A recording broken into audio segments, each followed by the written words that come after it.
João capítulo 13, no verso 10.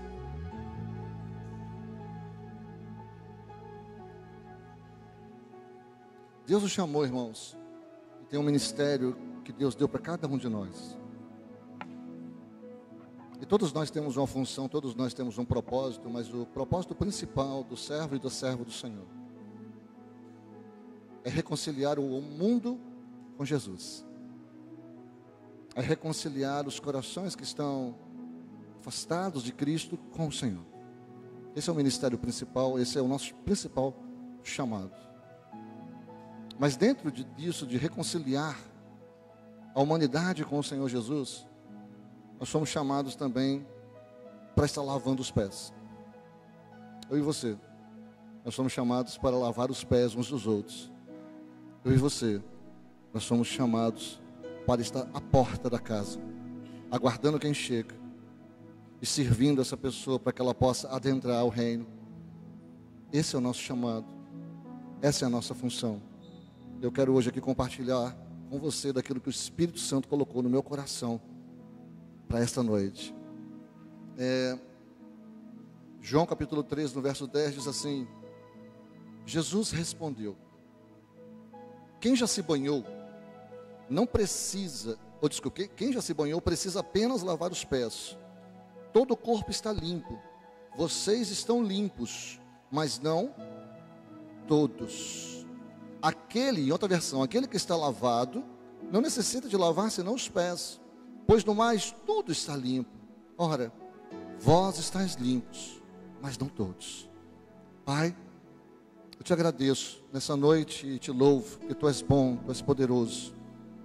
Estamos aqui na tua presença, na tua casa. Estamos aqui, Senhor, celebrando ao teu nome. Estamos aqui nos enchendo, Pai, da tua presença poderosa, manifesta. Ah, que presença poderosa aqui do nosso meio, Pai. E Deus, eu te peço que o Senhor venha transbordar sobre as nossas vidas nessa noite. Eu te peço que o Senhor venha alcançar, Pai, a cada um que está aqui, cada coração e mente que está aqui, e desses que participam conosco nessa transmissão, Pai, que verão essa mensagem depois. Ó Deus, que o Senhor venha alcançar cada mente e cada coração. Nós estamos aqui, nos dispondo e abrimos o nosso coração nessa noite. Eu te agradeço, Pai, por essa oportunidade, no nome de Jesus, amém. Aleluia, aleluia. Aqui eram os últimos momentos do Senhor Jesus sobre a face da terra. Ele estava na mesa da ceia. Aliás, essa mensagem eu podia até pregar na mensagem de ceia, mas o Senhor falou, fale hoje. E Jesus estava na mesa da ceia. Eu falo sempre a mesa da ceia, que a nossa mesa geralmente fica aqui nesse canto. E ali seriam os últimos instantes de uma comunhão plena do Senhor Jesus com seus discípulos. Naquele momento ali, eles estavam alegres, felizes, afinal de contas, estamos na mesa. E quando nós estamos à mesa com a nossa família, quando nós estamos à mesa com os nossos irmãos, quando nós estamos à mesa com pessoas que nós amamos, aquele momento ali é um momento de renovo, é um momento de paz, é um momento de comunhão, é um momento agradável, é um momento de restauração. O Senhor, Ele estava ali naqueles últimos momentos antes da crucificação com seus discípulos, irmãos. Então Jesus aproveita para deixar uma marca maravilhosa, que é o servir uns aos outros. Pouco tempo antes, Tiago e João, eles pediram para se assentar, um à direita e um à esquerda de Jesus no seu reino.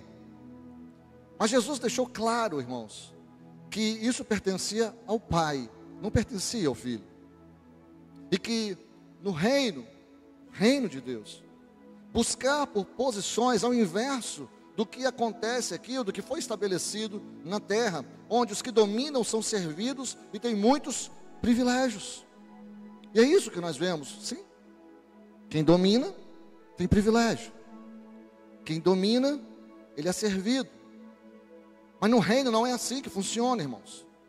E o Senhor ensinou, está em Marcos capítulo 10, no verso 43 ao verso 45. Jesus falou assim: não será assim entre vocês.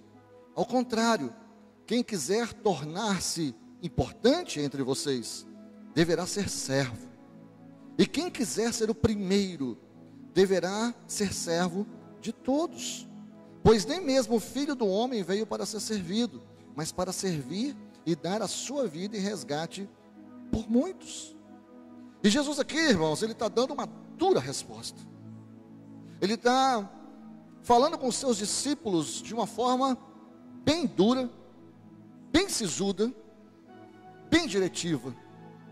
Jesus aqui não estava deixando dúvidas a respeito do que ele desejava e do direcionamento para o reino de Deus. Mas lembre-se, irmãos, Jesus os amava, e os amava a ponto de morrer por eles. E por isso, porque Jesus os amava e morreu por eles, que Jesus os corrigiu duramente.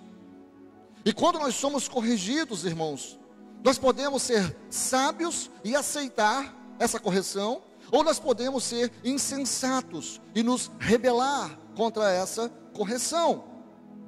Se nós escolhermos a sabedoria, nós aceitamos a correção mesmo doendo, e então nós temos a oportunidade de nos arrepender e crescer em Cristo. Meu irmão, lembre-se de uma coisa: o que deu errado na sua vida ajuda você a ver aquilo que está certo, se você permitir. Quando você olha para trás e vê os seus erros, esses erros que está bem claro para você, podem ajudar você a não errar mais na frente, a corrigir o rumo, a corrigir a rota, a chegar aonde Deus tem para você. E é sensato, irmão, aprender com a experiência passada. Para quê? Para não repeti-los. Insensatez é continuar fazendo a mesma coisa. Insensatez é continuar no mesmo erro. Algo de bom, irmão, surge de cada coisa ruim que nos acontece, se apenas nós procurarmos o lado positivo disso. Salmo 119, 71, e aqui tem sabedoria na palavra de Deus novamente.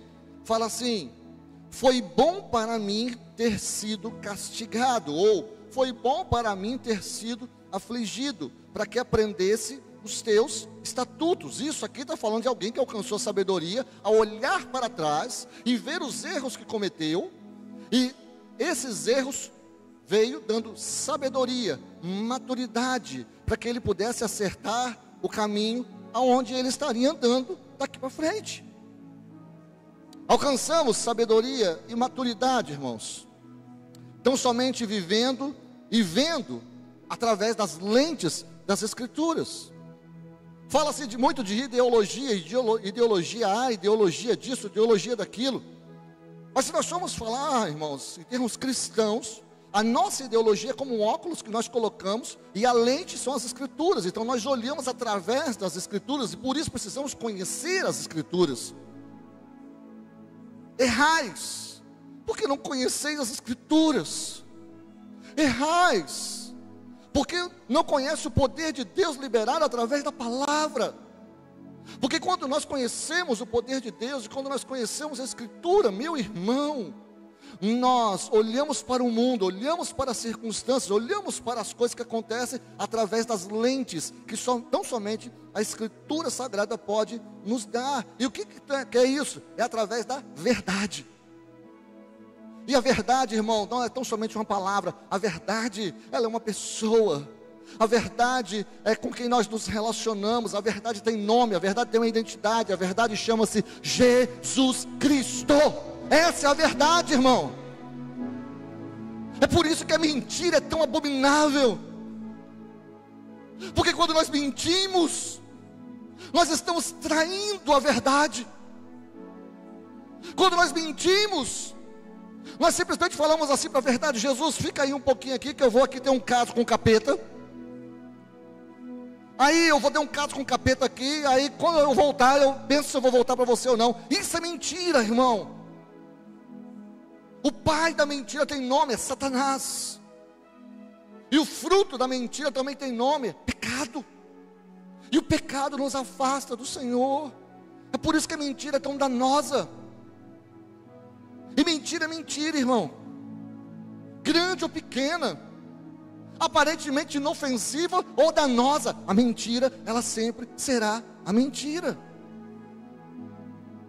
Precisamos discernir essas coisas, irmãos. Então, não tenha medo de confiar o seu futuro no Senhor. E eu sei que muitas vezes o teu coração está pesado por conta do futuro. Hoje eu estava vendo algumas reportagens. Porque o Banco Central aumentou a Selic para 14,5%. O que isso implica? Implica que tudo vai ficar mais caro. Porque a gasolina vai subir. Porque a dúzia de ovos vai atingir outros preços. Porque, irmãos, se nós olharmos para o mundo, os nossos olhos e o nosso coração tão somente só vai entristecer-se. Pastor, então você está dizendo para não olhar para o mundo? Não, irmão, eu estou olhando para você olhar com as lentes da palavra. Eu estou falando para você olhar com a visão do reino de Deus, porque você não precisa ter medo do futuro. Deus já está lá. Deus já preparou o seu futuro. Deus já está te esperando no amanhã. Então você não precisa temer o amanhã. Você precisa guardar o seu coração e ter um relacionamento sério, comprometido com quem? Com a verdade, com Jesus. Se nós tivermos um relacionamento sério, eu estou lembrando aqui das redes sociais, em relacionamento sério. Mas assim, se você tiver um relacionamento sério, mas irmão, relacionamento sério é casamento, tá? Casar com Jesus, até a eternidade com Jesus. Pode me matar, mas eu não vou negar o meu Senhor. Sabe, irmãos, é isso. É um comprometimento sério com Ele, irmão. Por quê? Porque Ele zela pela palavra dEle. Você sabia que Deus zela pela palavra dEle? Você sabia que nós temos milhares de promessas na palavra de Deus, que nenhuma delas caiu por terra? Todas elas se cumpriram, porque o Senhor zela pela palavra, o Senhor zela pela verdade, e o Senhor, irmãos, Ele é poderoso. Jeremias capítulo 1, no verso 12, diz assim: o Senhor me disse. O Senhor disse para quem? Para o profeta Jeremias: você viu bem, pois eu estou vigiando para que a minha palavra se cumpra. Deus está vigiando, Deus está velando, Deus está zelando pela sua palavra.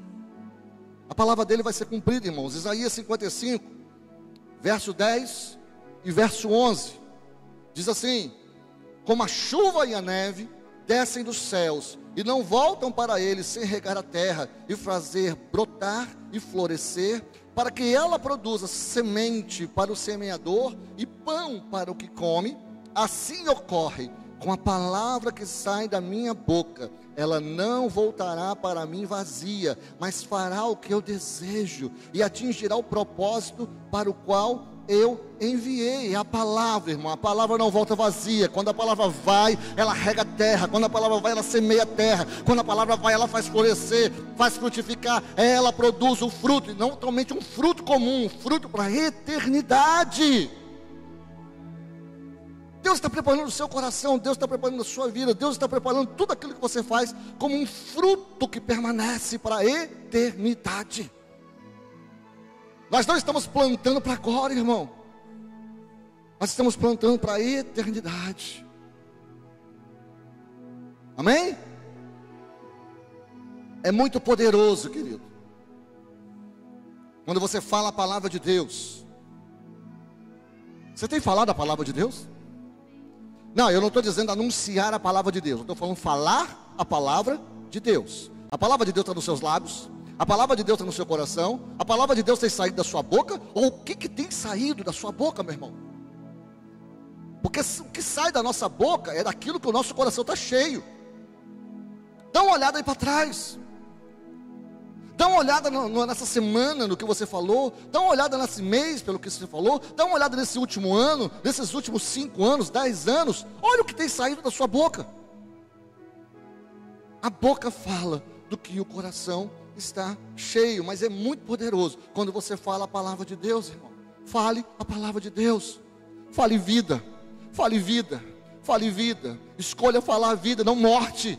Já tem gente demais falando morte por aí, irmão. Nós somos portadores das boas novas, irmãos. Boas novas é boa notícia. Boas novas alegram o coração. Boas novas traz esperança. Boas novas faz frutificar a terra. É isso que está em você.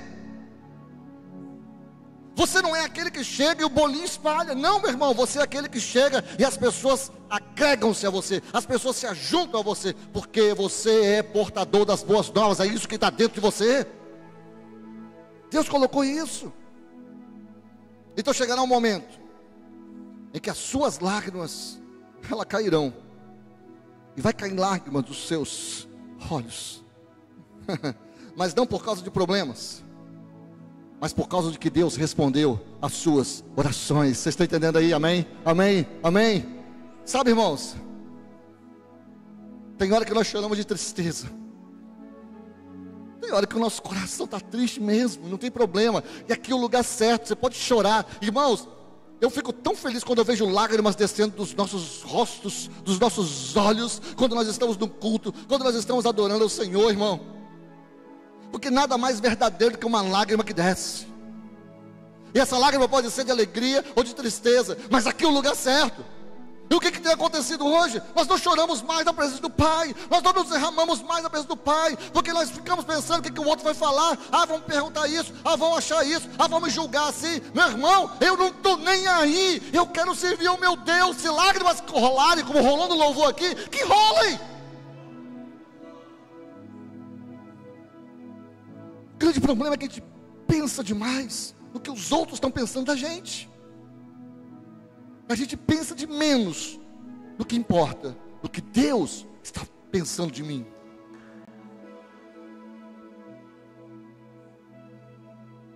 Oh, irmãos, eu cheguei a esse momento que suas lágrimas rolarão no seu rosto.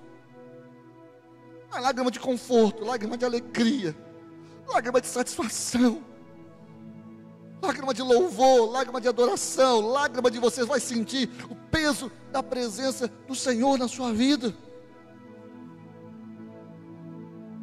Eu estava em casa em oração essa semana, irmão, meu coração pesado, triste.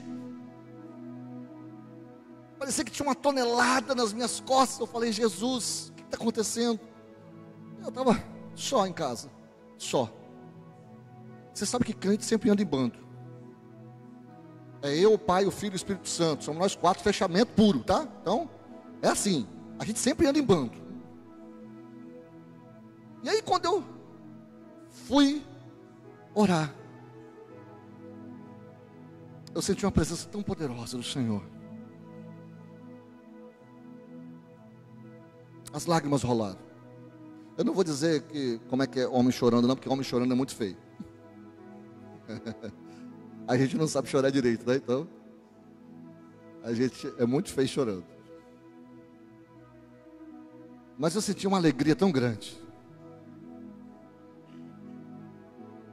E ao mesmo tempo que eu estava triste por conta das coisas que estão acontecendo, eu estava tão alegre porque estava na presença do meu Deus.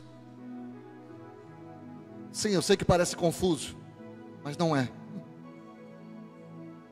Quando você se alegra na presença do seu Deus, você recebe força do seu Deus, do Senhor Jesus, para olhar para as coisas que estão entristecendo o seu coração e falar assim: espera aí, fica aí, que eu vou falar com Deus aqui.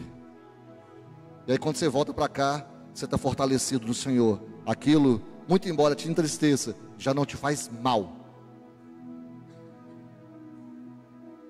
Irmão, esse momento de gratidão, ele vai ser poderoso na sua vida. E nessa noite eu libero essa palavra para você, meu irmão.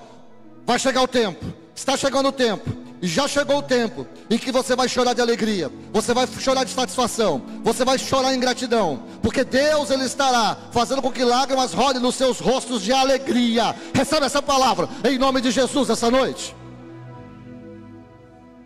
Continua acreditando, irmão,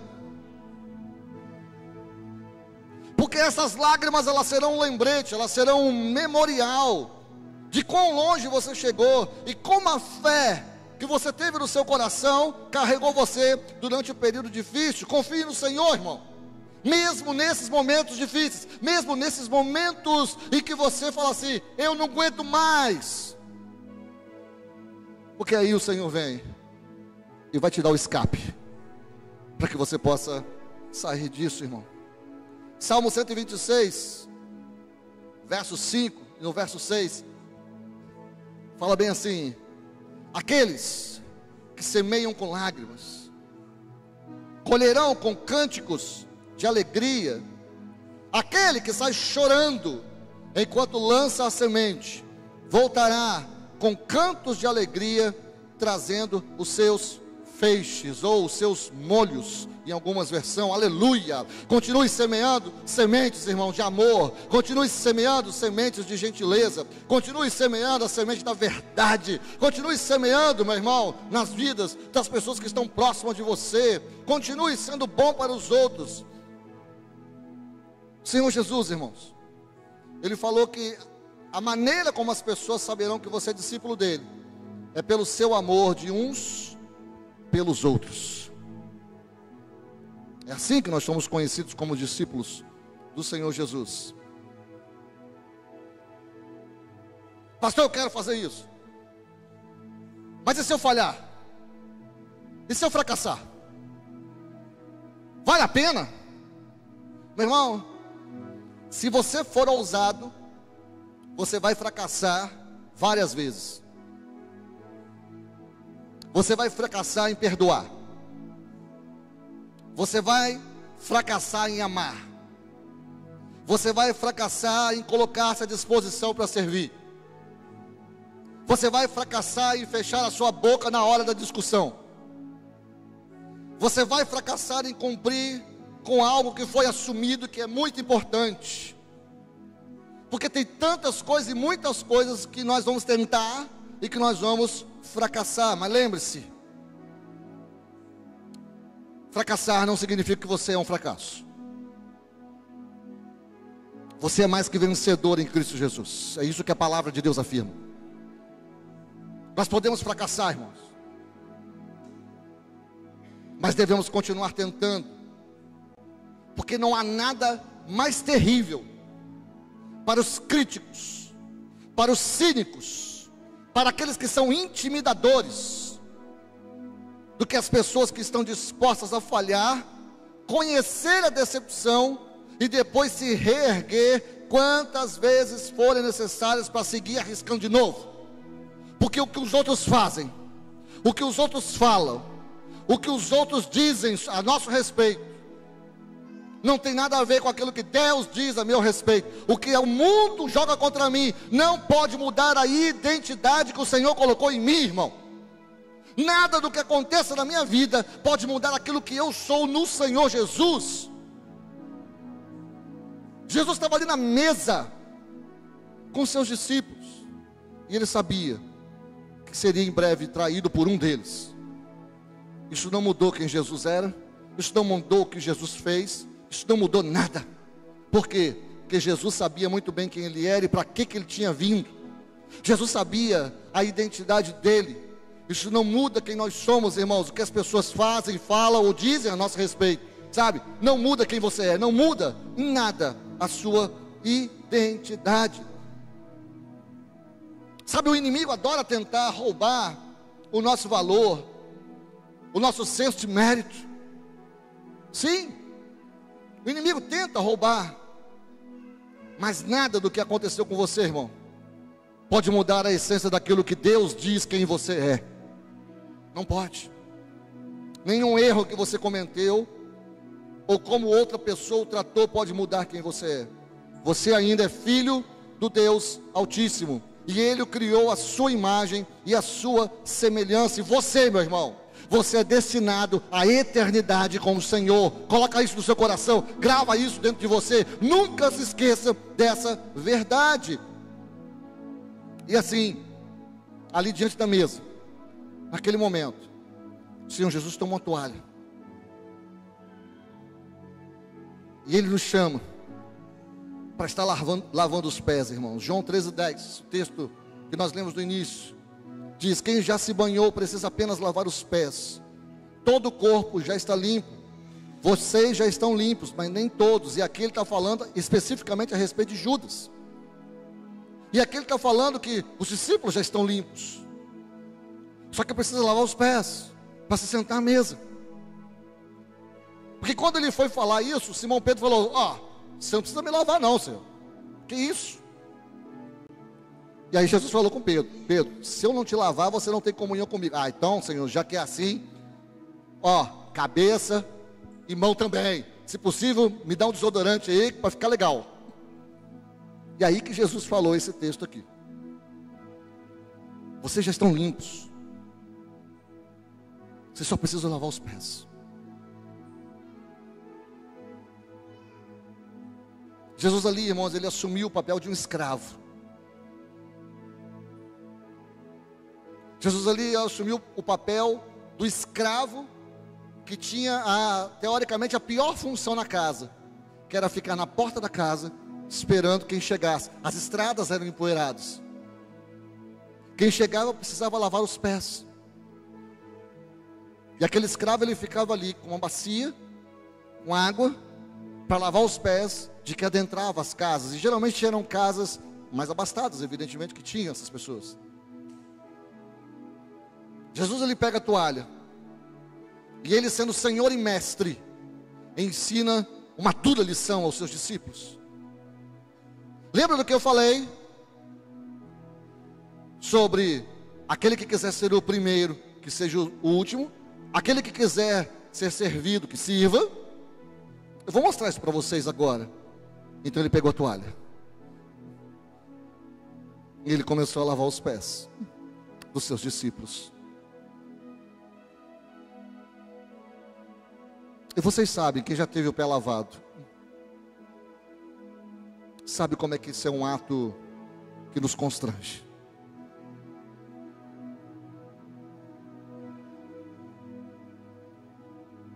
Como alguém vai se ajoelhar diante de mim e vai lavar a sujeira dos meus pés? E foi exatamente isso que o Senhor Jesus fez, irmãos. E aqui mostra que para se estar à mesa no reino de Deus, nós devemos lavar os pés, irmãos, mesmo já tendo sido lavado nas águas do batismo. E aqui eu quero trazer um texto que eu sempre uso na mesa da ceia, mas que hoje ele é perfeito para nós. 1 Coríntios capítulo 11, verso 27 ao verso 31, fala assim: portanto, todo aquele que comer o pão ou beber o cálice do Senhor de modo indigno, será culpado de pecar contra o corpo e o sangue do Senhor. Examine cada um a si mesmo, e então coma do pão e beba do cálice. Pois quem come e bebe sem discernir o corpo do Senhor, come e bebe para o seu próprio juízo. Por isso, há entre vocês muitos fracos e doentes, e vários já dormiram. Mas se examinássemos a nós mesmos, não receberíamos juízo. Então Pedro ali, irmão, ele está dialogando com o Senhor, e o Senhor aqui, ele está falando o seguinte: olha, vocês já estão limpos, mas para se sentar à mesa, vocês precisam lavar os pés. E nesse diálogo ali, irmãos, ele conversando com Pedro, Pedro entendeu e aceitou. E lavar os pés, irmãos, significa arrependermos dos pecados que nós cometemos no dia a dia.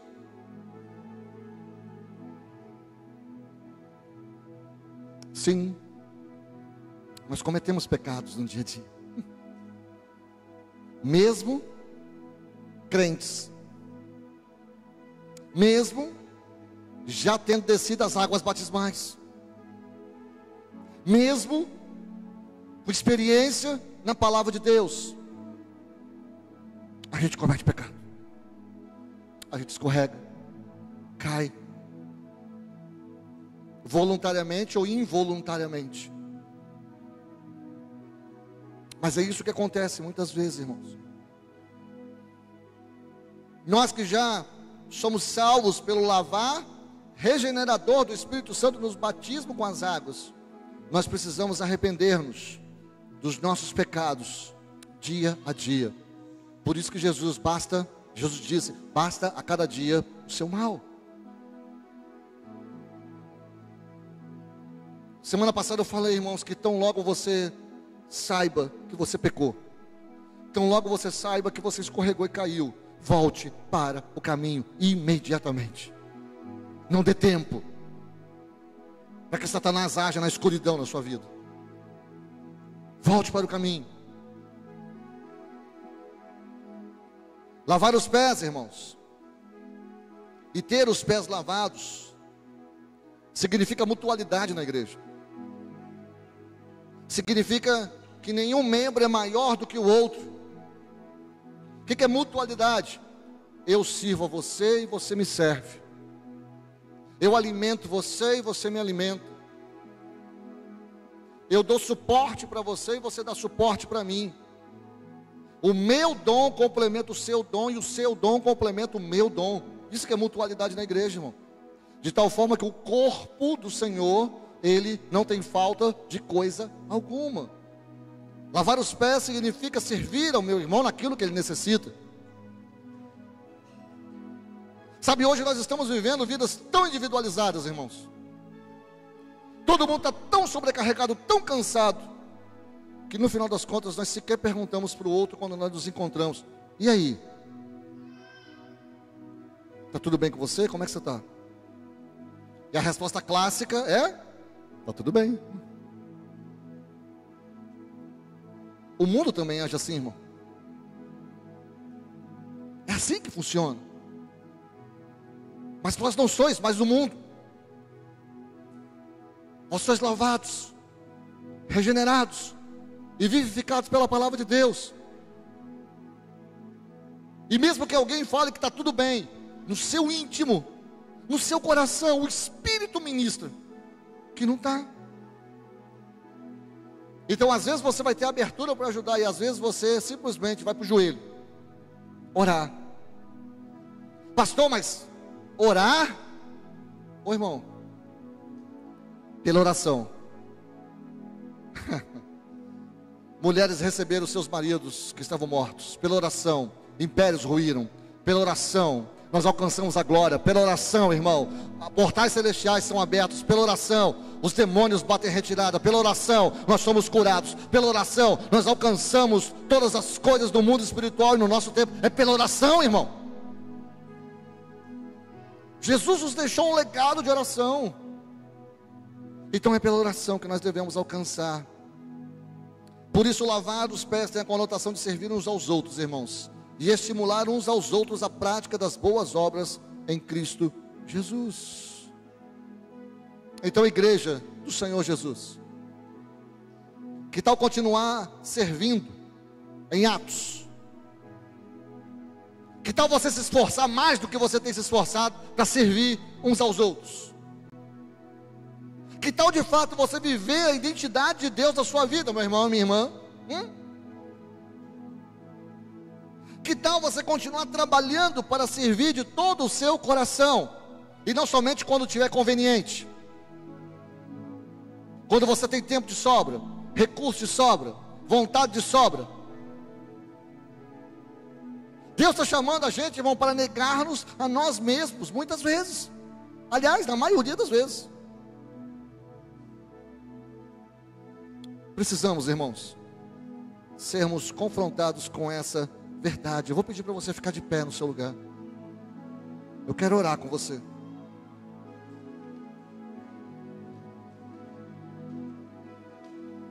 Nessa noite, o Senhor Jesus, Ele está trazendo sobre nós, irmãos, uma inspiração. E essa inspiração é um chamamento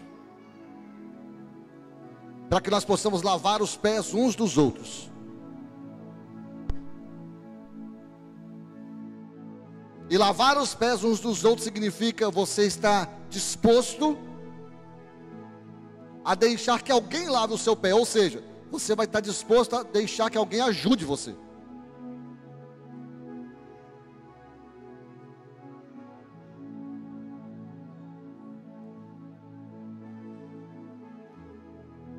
E para lavar o pé, você vai ter que ter coragem de se dispor para lavar o pé de alguém.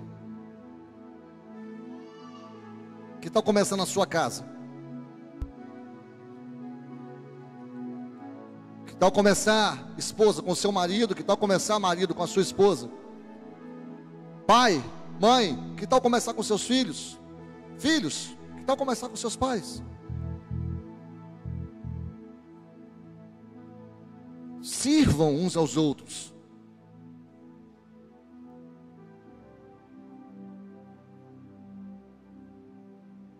Às vezes a gente está vendo que a outra pessoa está tão cansada,